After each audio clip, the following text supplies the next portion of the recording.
जैसे लोग जलसे में नहीं आए। लोग जलसे में इसलिए नहीं आए कि आप पाकिस्तान की फौज को वहां पर तनकीद का निशाना बनाते हैं, पाकिस्तान की फौज के खिलाफ बयानात देते हैं, पाकिस्तान की फौज के खिलाफ आप तकरीरें करते हैं, इसलिए आपके जलसों में लोगों की तादाद में कमी वाक़ई हो रही है। और ये जिस रियासत और फौज मुखालिफ बयानिए पर इमरान नियाजी अमल पैरा है, इसकी सिर्फ एक वजह है, अपनी चोरी को बचाना। तोशा खाना के जो तोहफे लिए गए, इन्होंने और इनकी अहलिया ने वो तोहफे बेचे। जो रिश्वत में डायमंड की अंगूठियां ली गई, जो चीनी और आटा स्कैंडल में अरबों रुपए कमाए गए, जो फॉरेन फंडिंग से लिए गए अरबों रुपए, अब समझ आती है कि भारतीयों से और यहूदियों से जो फॉरेन फंडिंग में पैसे आए हैं, उनको क्या मोहब्बत है तरीके इंसाफ से, और वो तरीके इंसाफ को पैसे क्यों देंगे एक सियासी जमात को। यहूदियों ने और भारतीयों ने मुख्तलिफ ममालिक से जो पैसे फॉरेन फंडिंग में इमरान नियाजी साहब को भिजवाए हैं, वो इसीलिए भिजवाए थे कि आज फौज मुखालिफ और रियासत मुखालिफ बयानियां इस मुल्क के अंदर उसको परवान चढ़ाया जाए।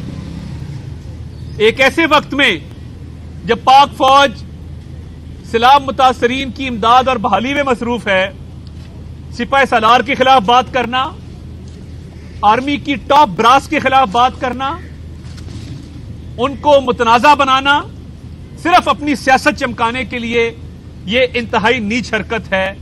और ये अपने लिए सिर्फ सियासत चमकाने का जरिया है कि मैं किसी तरीके से मेरी चोरी पर पर्दा डल जाए। झूठ पे झूठ बोला जा रहा है। एक ऐसी नस्ल तैयार की जा रही है जिसको झूठ पर पाला गया है, जिसकी तरबियत बद तहजीबी पर की गई है। और ये मेरे हवाले से भी एक झूठी खबर चलाई गई कि मैंने हंसने पे 4 नौजवानों को गिरफ्तार करवा दिया। तो ये हम फाशिस्ट लोग नहीं हैं। अगर कोई शख्स अपनी फैमिली के साथ किसी पब्लिक प्लेस पर हो और आप नारा लगाएं और हुल्लड़बाजी करें और उस पर कार्रवाई पुलिस अपने ताई करे शिकायत मौसूल होने पर, तो क्या कोई नामुनासिब बात है? मेरे इल्म में जब आया, मैंने बावजूद इस बात के कि मैं अपनी फैमिली के साथ था और हुल्लड़बाजी की गई, मैंने पुलिस को मजीद कार्रवाई से रोक दिया। शायद गलत किया होगा, मगर ये फवाद चौधरी साहब जो इब्नुल वक्त, और मैं अक्सर कहता हूं कि डब्बू एक ही अब्बू, ये रोज अपना वालिद बदलते हैं, सियासी कायद बदलते हैं और उसकी मोहब्बत में इतना आगे चले जाते हैं कि जब दूसरी सियासी जमात को गाली देते हैं तो चंद साल बाद उन्हीं की सफों में शामिल होते हैं। इनके हर जमात में राब्ते हैं, हमारी जमात में भी इनके राब्ते हैं और रोजाना की बुनियादों पर इनके राब्ते हैं, इनके पीपल्स पार्टी में भी राब्ते हैं। और इनका मकसद सिर्फ यह है कि इमरान खान की नैया जो तकरीबन डूब चुकी है उसको मुकम्मल तौर पर डबो दिया जाए। और ये एक सोचे समझे मंसूबे के तहत इमरान खान को गलत मशवरे देते हैं और ये उसकी तबाही का सबब जब बनेगा, सबसे बड़ा सबब फवाद चौधरी खुद होंगे। तो ये झूठी खबरें फैलाना, ये प्रोपेगेंडा मशीनरी फवाद चौधरी का पुराना काम है। मैं चाहता तो मैं कानून अपने हाथ में भी ले सकता था मौके पर। मैं अपनी फैमिली के साथ मौजूद था और जो वाकया पेश आया, मैं चाहता उसका रद्द-ए-अमल खुद देता, मगर मैंने ये मुनासिब नहीं जाना। मकामी सिक्योरिटी ने पुलिस को इतला दी, जिसपे पुलिस ने कार्रवाई की और मैंने उसके बाद कार्रवाई रुकवा दी। और इनको बड़ा दर्द उठ रहा है, मरोड़ उठ रहा है उन 4 लड़कों का। तो क्या सैलाब मुतासरीन का कोई दर्द नहीं है? इनका कोई एक रहनुमा सैलाब में निकला हो? ये जहां जाते हैं जलसा करने, उसके साथ कैंप लगवाते हैं और वहां पे खाने की प्लेटें रख के फोटो सेशन करके वापस आ जाते हैं। गजब खुदा का कि इतनी बड़ी कुदरती आफत है और आपको सियासत से फुर्सत नहीं है।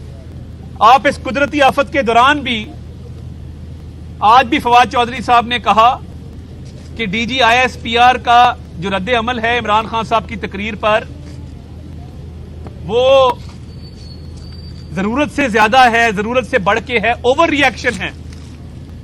یعنی آپ پاک فوج پر حملہ کریں, پاک فوج کے خلاف بیان دیں, ریاست مخالف بیانیے کو پروان چڑھائیں اور اس کے بعد D G I S P R کے بیان کی بھی مذمت کریں. آپ کو تھوڑی بھی شرم نہیں آتی کہ جو ادارہ اس ملک کی دفاع پر مامور ہے, جو ادارہ اس ملک کی بنیادوں کو مضبوط کر رہا ہے, جو ادارہ سیلاب میں اپنی ذمہ داریاں نبھا رہا ہے, آپ سیلاب کے دوران بھی یہ گندی سیاست کرنے سے باز نہیں آ رہے؟ آپ لوگوں کو شرم آنی چاہیے کہ پیسے آپ بیرون ملک سے لیتے ہیں اور بین الاقوامی سازش کا تانا ہمیں دیتے ہیں. یہ ہے بین الاقوامی سازش جو آپ باہر سے پیسہ لے کے فوج کو گالی دے رہے ہیں. بس کر دیں, ورنہ آپ کا گھروں سے باہر نکلنا مشکل ہوگا. یہ عوام آپ کا گریبان پکڑیں گے کہ آپ نے کس منہ سے اور کس زبان سے پاک فوج کے خلاف بیان دیا ہے یا ٹاپ براس کے خلاف بیان دیا ہے اور اس کو متنازع بنانے کی کوشش کی ہے. یہ پاکستان دشمنی ہے. کوئی بھی محب وطن شخص اس طرح کی تقاریر اور بیان نہیں دے سکتا.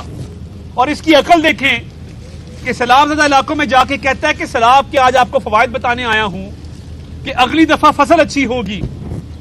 خدا کا خوف کریں, جا کے دیکھیں کئی سو ایکڑ کھڑی کپاس کی فصل تباہ ہو گئی ہے, گنا تباہ ہو گیا ہے, لوگوں کی فصلیں, لوگوں کے مال مویشی بہ گئے ہیں, اور آپ کہتے ہیں اگلی دفعہ گندم اچھی ہوگی. آپ میں عقل نہیں ہے؟ جو شخص شلوار الٹی پہن کے تقریر کر سکتا ہے اس کی عقل پر ماتم ہی کیا جا سکتا ہے. آپ اس کی عقل کا اندازہ لگائیں کہ وہ سیلاب متاثرین کو بتا رہا ہے کہ اس کے فوائد کیا ہے. جس کا گھر لٹ گیا, جس کا گھر بہ گیا, وہ الٹی شلوار پہن کر نیشنل ٹیلی ویژن پر پاکستان کی فوج کو للکار رہا ہے. جس کو شلوار پہننی نہیں آتی اس نے کیا سیاست کرنی اور کیا ملک کو چلانا اور کیا سیلاب متاثرین کی امداد کرنی. چوروں کا ایک ٹولہ ہے جس نے اس ملک کو 4 سال بے دردی سے لوٹا ہے. کیوں نہیں واپس بلاتے فرا صاحبہ کو؟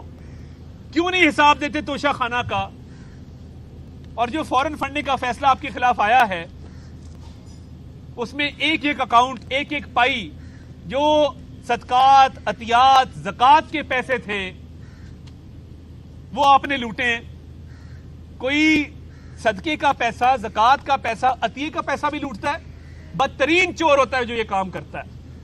اور اس کے ساتھ ساتھ آج کل ان کو سہولت کاری حاصل ہے پرویز الہی کی اور پنجاب حکومت کی.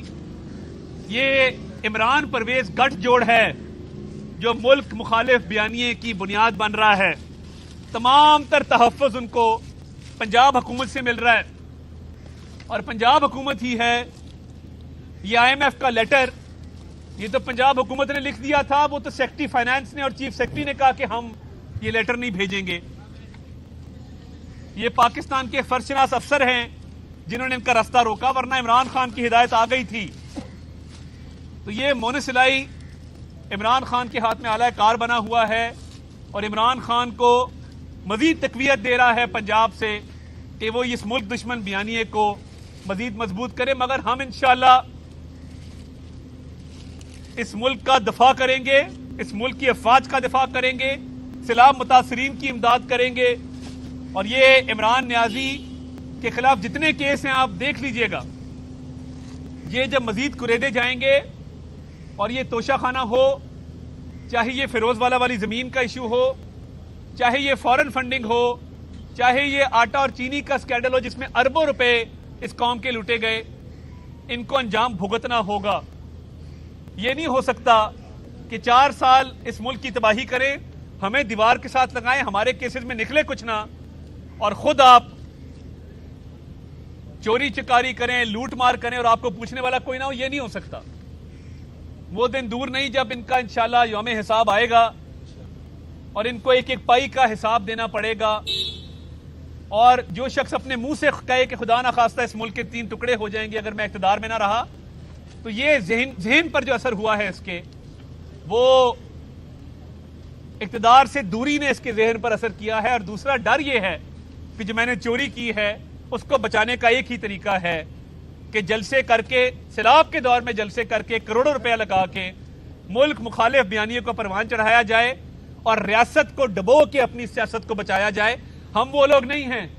हमने आपका गिराया हुआ मलबा उठाया है, हम रियासत बचाने आए हैं और रियासत को बचाएंगे। आप सियासत बचाएं, हम रियासत बचाएंगे इंशाअल्लाह अल्लाह ताला के फैसलाबाद में जो कुछ इमरान खान साहब ने फरमाया और उसके ऊपर जो रिएक्शन भी दिया, और अगले दिन आप वफाकी हुकूमत में शामिल हैं, ये बताइएगा कि वफाकी हुकूमत कब कोई ऐसा केस, चाहे वो गद्दारी का हो, बगावत का हो, और मुखालिफ बयानी का हो, कब वफाकी हुकूमत इमरान खान के खिलाफ केस करने जा रही है? देखिए, उनके खिलाफ बहुत सारे केसेस ऑलरेडी रजिस्टर्ड है, जिस पर वो बेल में हैं। जो उन्होंने तकरीर की थी इस्लामाबाद के F9 पार्क में, वो मुकदमा भी चल रहा है, अपने मंतकी अंजाम तक नहीं पहुंचा। तो इंशाल्लाह आने वाले दिनों में मजीद देखेंगे, मगर अभी फ़िलहाल उन्होंने बेल ले रखी है और वो मुकदमात के लिए कभी माफ़ी मांग लेते हैं, कभी कोई स्टेटमेंट देते हैं, एक जलसे में एक बात करते हैं, दूसरे में उसको वापस लेने की बजाय उसकी सफाई देने की कोशिश में उसको मजीद बढ़ावा दे देते हैं। तो इस शख्स के जहन पर कोई असर है जिसकी वजह से ये हो रहा है। वफाकी हुकूमत इंशाल्लाह अपना किरदार पूरा अदा करेगी। अच्छा भाई, आप जनूबी पंजाब गए हैं, वहाँ की आवाम की वीडियोस की आ रही हैं जिसमें वो कह रही हैं कि तहरीक लबैक हो या अल खिदमत फाउंडेशन वो काम करती दिखाई दे रही है, हुकूमत हमें कहीं नहीं दिखाई दे रही। आपने ट्वीट भी किया था जिसमें आपने वो जो चेक थे वो कैश नहीं हुए थे वज़ीर आला की जानिब से जो दिए गए थे, एक तो वो बताएं कि वो बिल्कुल कन्फर्म है चेक कैश नहीं है, और दूसरा आप कह रहे हैं कि जो केसेस हैं इनके खिलाफ जिसमें फराग होगी दीगर, मुसद्दिक अब्बासी कह रहे हैं वो झूठे केसेस हैं, अदालत ने उस्मान बुज़दार को भी क्लीन चिट दी है और नेक्स्ट पे इस केस में भी उनको क्लीन चिट मिलने वाली है। बड़ा अच्छा सवाल है आपका। देखिए, एक तो परवेज़ इलाही ने जो सैलाब मुतासरीन को चेक दिए वो बाउंस हो चुके हैं, इमदाद सैलाब मुतासरीन तक नहीं पहुंची, ये बिल्कुल मैं तस्दीक कर रहा हूँ इस बात की। और देखें, जहाँ जहाँ तंजीमें काम करी, अल खिदमत वालों ने बहुत अच्छा काम किया, मैं जहाँ गया हूँ मुझे वो नज़र आए हैं, TLP वाले भी मुझे नज़र आए हैं, बड़ी अच्छी बात है। मैं भी जब गया हूँ तो शहबाज शरीफ साहब वज़ीर आज़म पाकिस्तान की तरफ से हमने राशन तकसीम किया है हर तहसील के अंदर, और खैमों का बंदोबस्त भी किया जा रहा है। हम भी जो हो सकता है वो कर रहे हैं। जो मुसद्दिक अब्बासी साहब की स्टेटमेंट है, इन्होंने तफ्तीश में उनको बेगुनाह किया है, कोर्टों से बेगुनाह नहीं किया। उस्मान बुज़दार का केस ख़त्म किया एंटी करप्शन के ज़रिए, क्योंकि वो मावन खसूसी हैं एंटी करप्शन के। अब वो फरा का केस ख़त्म करने जा रहे हैं। तो मुसद्दिक अब्बासी को पंजाब में लगाया गया है शहजाद अकबर के तौर पे। वो भी आजकल मुझे याद कर रहा है मुनाल वाले वाक़े पर। तो शहजाद अकबर साहब कभी पाकिस्तान वापस आए ना, आके मुझे याद करें तो मैं आपको बताता हूँ कि किस भाव बिकती है यहाँ पर। तो ये मुसद्दिक अब्बासी साहब इस वक्त इनके केसेस ख़त्म करने में मसरूफ़ हैं और अदालतों को बेगुनाही की रिपोर्टें पेश करके तो वहाँ से ऑर्डर लिए जा रहे हैं। थैंक यू जी, बहुत शुक्रिया।